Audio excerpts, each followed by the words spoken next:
자, 현재 여러분들이 보고 계시는 그림이 전체 혈액순환 과정의 일부를 보여주고 있고요. 시험에 가장 많이 나오는 그림 중 하나입니다.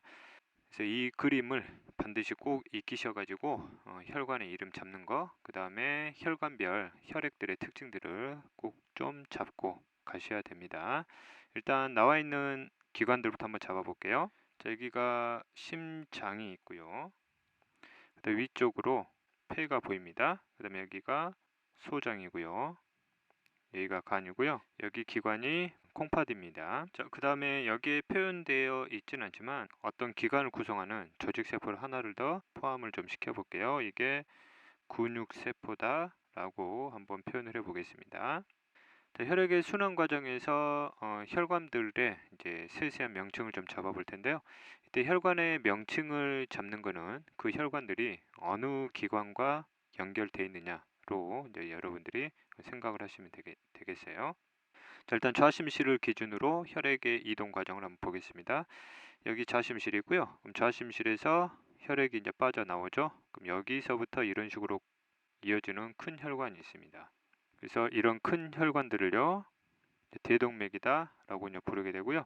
그 다음에 이 대동맥이 이어지면서 이제 기관별로 이제 혈관들이 이렇게 갈라지죠. 그러면 여기 혈관이 소장으로 가거든요. 이거를 장, 동맥이다 라고 이제 표현을 하게 되고요.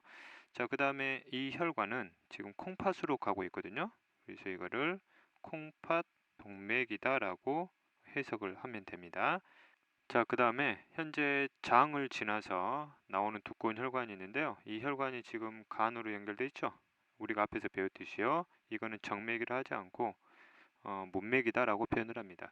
여러분들 정맥을 구분하실 때 심장 중에서 심방과 연결되는 혈관들을 우리가 정맥이라고요.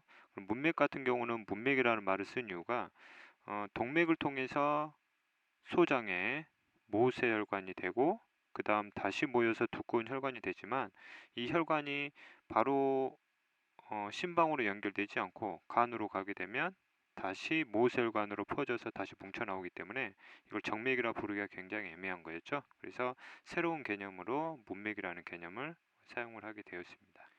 자, 그 다음에 이 그림에서 지금 또 혈관 하나가 빠져 있는데요.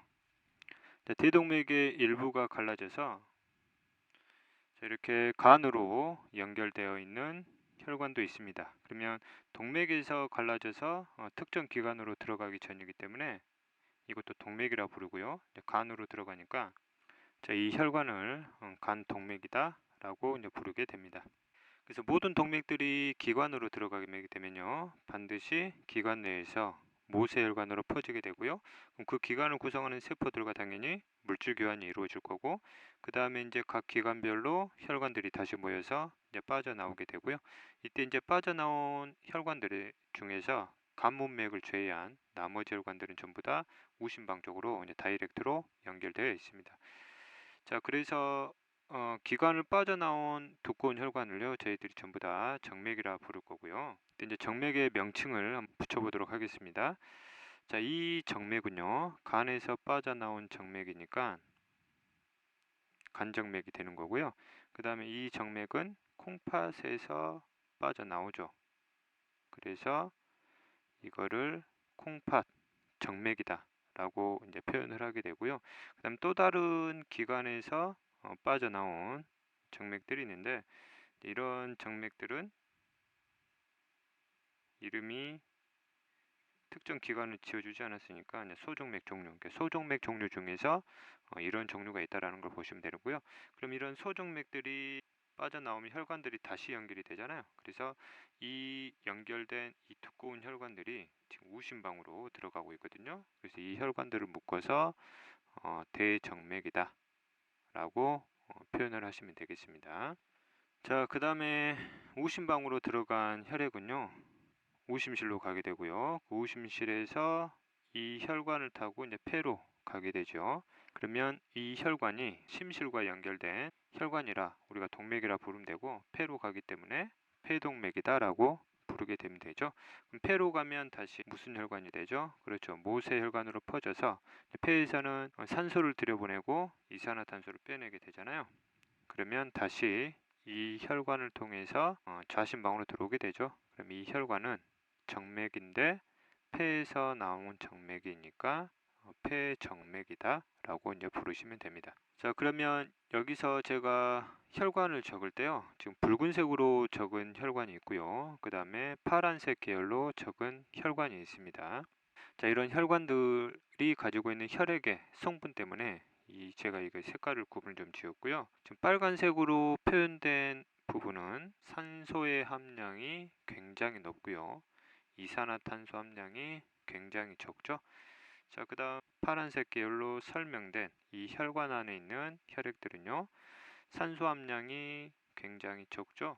그 다음 이산화탄소 함량이 굉장히 높습니다. 그래서 이런 두 기체의 양의 차이에 따라서 혈액의 새로운 개념이 좀 있는데요. 자, 이런 식으로 산소 함량이 적고 이산화탄소 함량이 높은 혈액을 정맥혈이라 부르고요. 반대로 산소 함량이 높고 이산화탄소 함량이 낮은 혈액을 동맥혈이다 라고 부르게 됩니다. 그래서 이 개념에서 여러분들이 헷갈려 하시는 게요, 정맥혈은 정맥 속에 있는 혈액, 동맥혈은 동맥 속에 있는 혈액이 아닌가 라고 착각할 수 있거든요. 절대 그런 개념이 아닙니다. 혈관을 기준으로 한 명칭이 아니라 산소와 이산화탄소 함량에 따른 혈액의 명칭이라고 좀 기억을 하시고요. 예를 들면 현재 폐동맥이 있어요. 폐동맥 속에 있는 혈액은 산소 함량이 적고 이산화탄소 함량이 높은 혈액이니까 폐동맥 내 혈액은 동맥혈이 아니라 정맥혈로 보셔야 되고요. 자, 반대로 폐정맥은 산소 함량이 굉장히 높고 이산화탄소 함량이 낮기 때문에 폐정맥 내 혈액은 정맥혈이 아니라 동맥혈로 정의를 내리셔야 됩니다. 자, 그 다음에 이제 여러분들이 또 많이 물어보시는 게요, 선생님, 그러면 관문맥 속을 지나가는 혈액은 동맥혈인가요, 정맥혈인가요? 물어보죠. 그러면 여기를 지나가는 혈액은 소장을 거쳐서 나왔잖아요. 그럼 소장도 마찬가지로 세포호흡을 해야 되기 때문에 역시 산소 소비량이 많을 거고요. 그래서 관문맥도 산소 함량이 낮고 이산화탄소 함량이 높은 정맥혈로 보셔야 됩니다. 그럼 또 애들이 또 물어보는 게, 선생님, 그럼 간으로 가는 혈액은 산소를 많이 공급 못 하겠네요? 그렇지는 않죠. 여기 간동맥을 통해서 들어가는 혈액은 산소 함량이 많은 동맥혈이니까 이 혈액으로부터 산소를 많이 받게 됩니다. 그래서 보통의 기관들은 동맥, 정맥, 크게 두 개의 혈관이 연결되어 있는데, 간 같은 경우는 특이하게 보시는 바와 같이 세 개의 혈관들이 연결이 되어 있다는 걸 보시면 되는 거죠. 자, 그 다음에 이 과정에서 이제 어떤 물질의 이동 경로를 한번 살펴볼 건데요, 암모니아를 한번 살펴보도록 하겠습니다. 자, 우리 몸에서 세포호흡이 많이 일어나는 세포가 바로 근육세포고요. 근육세포의 세포음량이 많다는 얘기는 그만큼 암모니아가 발생할 확률도 굉장히 높은 높은 종류의 세포입니다. 그럼 여기서 암모니아가 발생을 하게 되면요, 당연히 혈액을 통해서 빠져나오게 되고요. 그러면 여기서부터 빠져나오는 혈액에는요, 암모니아 함량이 굉장히 많을 겁니다. 그럼 암모니아가 혈액을 타고 이동을 하면 우심방, 우심실, 폐동맥을 지나서 폐를 지나게 되고요. 폐를 통해서는 암모니아가 빠져나가진 않죠. 그래서 그대로 폐정맥 쪽으로 이어져서 좌심방까지 와서 좌심실에서 대동맥을 타고 가게 됩니다. 그럼 대동맥에도 상당히 많은 암모니아가 존재를 하게 될 거고요. 이 암모니아가 순환 과정을 통해서 콩팥으로 이제 바로 간다라 가정을 하면, 콩팥에서는 이 암모니아를 물에 녹여서 오줌 형태로 빼내게 되겠죠. 근데 이 암모니아가 콩팥으로 바로 가지 않고 혈관들이 중간에 갈라지니까 간으로 가는 경우가 있죠. 그럼 간으로 가게 되면 이 암모니아가 이제 간에서 요소로 바꿔주게 되는데, 그 원리만 다시 한번 설명을 드리면요, 자, 이렇게 암모니아가 있으면요, 이 암모니아를 간세포가 흡수해 가게 되고요, 간세포는 이 암모니아를 빠르게 물질 대사를 통해서 요소로 바꾸게 되고요. 이 바꿔진 요소를 다시 혈액으로 실어주게 됩니다. 그럼 요소가 모세혈관 쪽으로 빠져나오게 되고요. 그럼 암모니아가 요소가 이제 간을 통해서 빠져나오게 됩니다. 그럼 여기 혈액 내부를 보게 되면요. 이 혈액 속에는 암모니아도 있고요.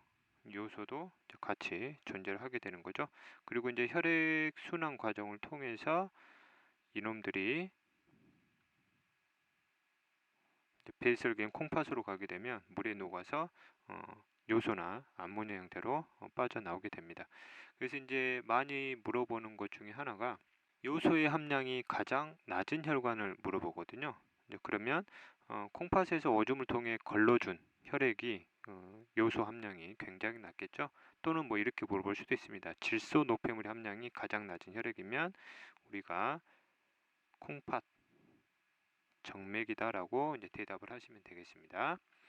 자, 그 다음에 이제 이 순환 과정을 통해서 식사 후에 혈당량이 가장 높은 혈관이 어디겠니 물어보면 당연히 여기 간문맥으로 대답을 하셔야 되고요.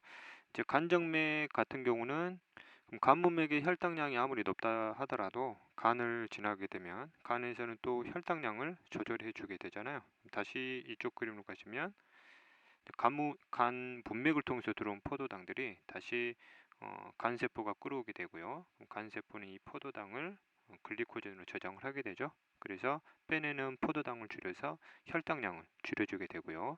반대로 제가 며칠 동안 굶게 되면 간문맥을 통해서 혈당량이 포도당이 많이 들어오지 못하게 되겠죠. 그럴 때 간에서는 글리코젠을 다시 포도당으로 분해시켜서 혈액으로 내보내주게 됩니다.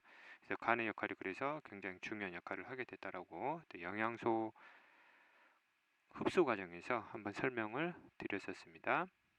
자, 그 다음에 순환의 경로에 대해서 마지막으로 좀 설명을 드리겠습니다. 자, 순환의 경로를 설명을 할 때요, 크게 체순환과 폐순환으로 나누게 되고요. 폐순환은 말 그대로 폐를 돌고 오는 순환의 과정을 보여준 거고, 체순환은 폐를 제외한 나머지 기관들을 혈액이 도는 과정을 체순환이라 합니다. 체순환이든 폐순환이든 일단 경로는요, 시작점은 우리가 심시를 기준으로 하고요. 좌심시를 시작으로 체순환의 경로를 잡으셔야 됩니다. 그러면 대동맥을 타고 각 기관으로 가기 전 소동맥으로 갈라지고요. 그럼 이 소동맥들이 기관 안에서 모세혈관으로, 그 다음 모세혈관들이 모여서 소정맥이 되고요. 소정맥들이 모여서 이루어진 혈관이 대정맥이죠. 대정맥들이 우심방까지 들어오는 경로를 체순환이라 합니다. 폐순환 같은 경우는 우심실에서의 출발 과정이고요. 우심실이 폐동맥을 타고 폐로 가지요. 폐에서 모세혈관으로 퍼지게 되고요. 그럼 이 기체구간이 이루어진 다음에 빠져나오게 되는데 그 혈관을 폐정맥이라고요. 폐정맥들은 다시 심장의 좌심방까지 오게 되는 거죠. 즉 경로가 여기서부터 여기까지, 여기서부터 여기까지 경로를 체순환, 폐순환이다라고 표현을 하게 됩니다. 물론 이제 결과적으로 모든 혈관들이 연결이 되어 있기 때문에요. 연결 구조를 보게 되면 이렇게 연결이 되어 있는 거죠. 그래서 심장 내의 혈액의 이동은 폐순환과 체순환 경로에 집어넣지는 않죠. 그래서 폐순환은 체순환에 비해서 경로가 굉장히 짧잖아요. 그래서 소순환이라고요. 이거는 가는 규모가 크죠. 그래서 이거를 대순환이다라고 표현을 하게 됩니다. 그래서 여기까지 해서 체액순환 과정의 설명을 마무리하도록 하겠습니다.